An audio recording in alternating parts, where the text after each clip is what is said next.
জয় আদ্যা মা। বন্ধুরা, আজকে আমি চলে এলাম দাঁইহাট পৌরসভার কাছে পলাশির কমল ভাই শান্তি আশ্রমে। এটা রামকৃষ্ণ শান্তি আশ্রম। এটা প্রতিষ্ঠা করেছিলেন স্বর্গীয় কমল ব্রহ্মচারী। তার আশ্রমে আমি চলে এসেছি আজকে একটু ঠাকুরের ভোগ নেবার উদ্দেশ্যে। বন্ধুরা, আমি এখন এসেছি পলাশি রামকৃষ্ণ শান্তি আশ্রমে।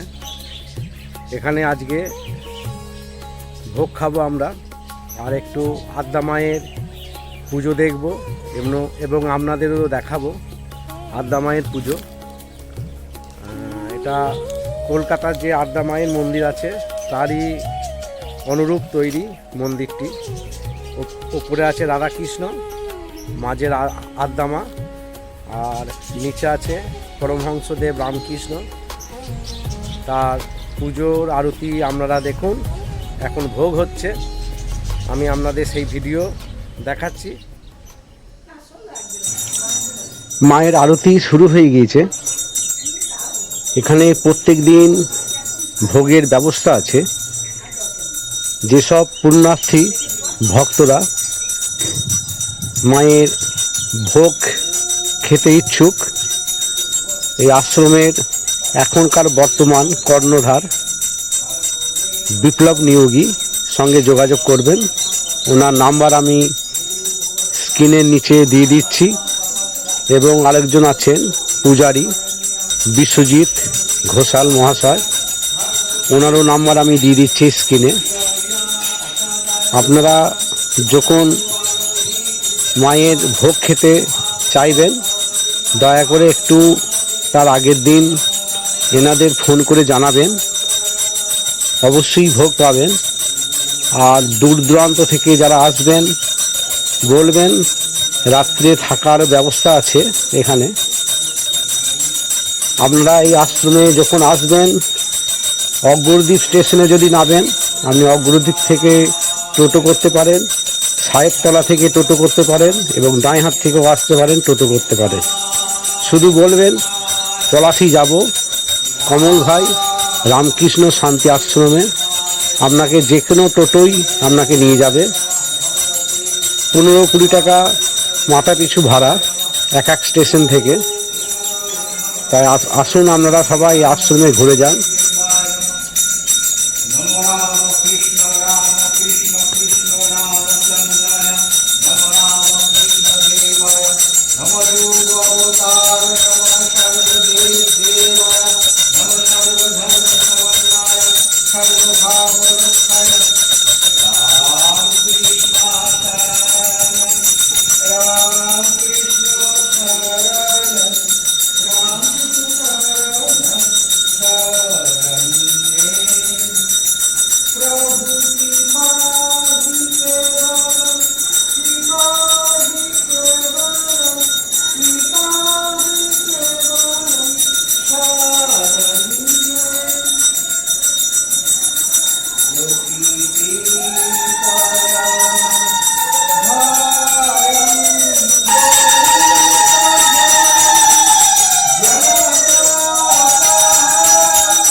এই যে মূর্তিটি আপনারা দেখতে পাচ্ছেন, ইনি আমাদের কমল ভাই ব্রহ্মচারী মহারাজ।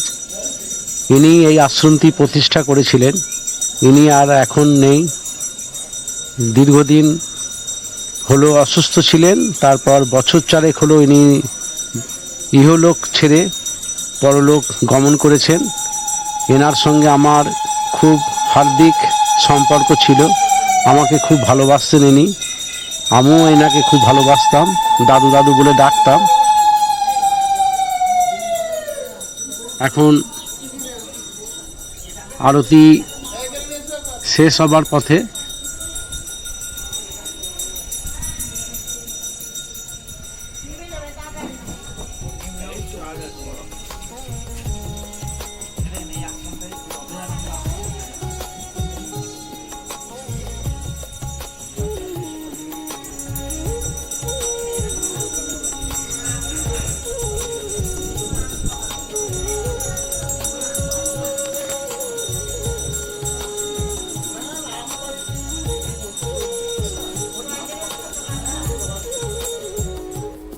এই ভোগ হয়ে যাওয়ার পর প্রায় আজকে 150 জনের আয়োজন করা হয়েছে ভোগের। আমরা সব প্রসাদ খাবো। তা আজকে মোটামুটি অনেকজনাই এসেছেন। আর আমাদের তেসরা মাঘ যে অনুষ্ঠানটা হয়েছিল আশ্রমে, সেই আশ্রমে বহুজনা খাটাখাটনি করেছে, তাদেরও একটু ভোগ খাওয়ানো হচ্ছে। এবং কিছু দুস্থ যারা গরিব আছেন তাদেরকে নিয়ে এই অনুষ্ঠানটি হচ্ছে আজকে। দেখুন এখানে মহারাজ গরুর খাবার কাটছেন। এখানে দিনে মোটামুটি কত পান কাটেন খড়? দিনে খড়, হ্যাঁ 2 মাস। হ্যাঁ বলছি দিনে পার ডে কতটা করে কাটেন খড়?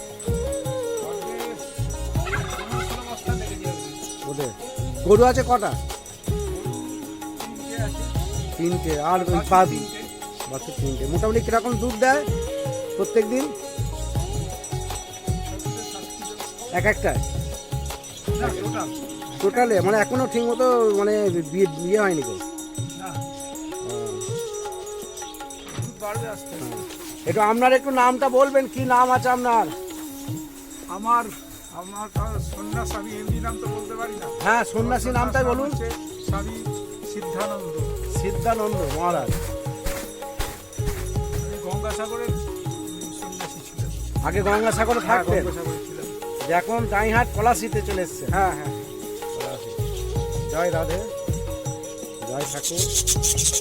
আশ্রমের ভেতরে বদ্রি পাখিও আছে।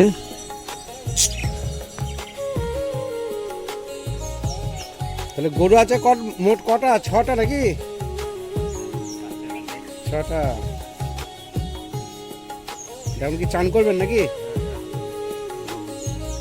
তাই গরুগুলো কটায় মানে দেয় দুধ? হ্যাঁ মোট কটাতে দেয়? 2টোই নাকি? আর এখনো এগুলো মানে হয়নি নাকি? আপনার তাহলে নামটা কি আপনার?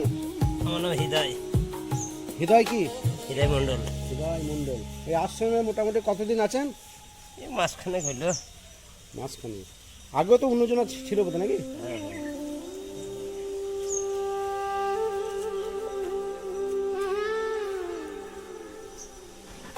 এই আশ্রমের বাগানের ভেতরে আম গাছ, লিচু গাছ, সবেদা গাছ, চালতার গাছ, সুপারি গাছ, নারকেল গাছ প্রচুর আছে। তা মোটামুটি আশ্রমে যা আগে একটা অর্থনৈতিক দামাদলের মধ্যে চলছিল, আর বছর 2 অপেক্ষা করলে মোটামুটি আশ্রমের একটুখানি অর্থনৈতিক দিক থেকে শক্তপোক্ত হবে। সুপুরি গাছ অনেক কটা হয়েছে।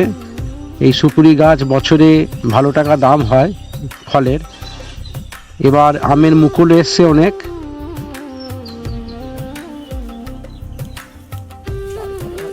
আর এখানে কতগুলো টার্কি আছে। এখানে তো আগে মোটামুটি জল ছিল, জলটা কমে গিয়েছে। সারা থাকতে পারে।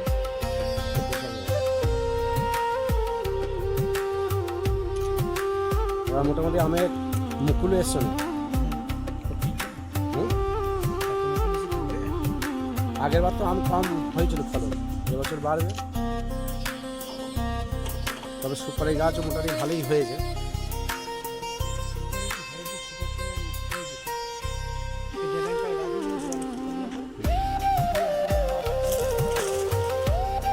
এখানে একটা সবেদা গাছ আছে, লিচু গাছ, আর ওইদিকে আছে চালতাল গাছ।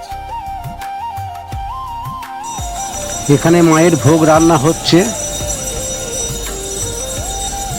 আর ভোগ ভক্তদের বিতরণও করা হচ্ছে।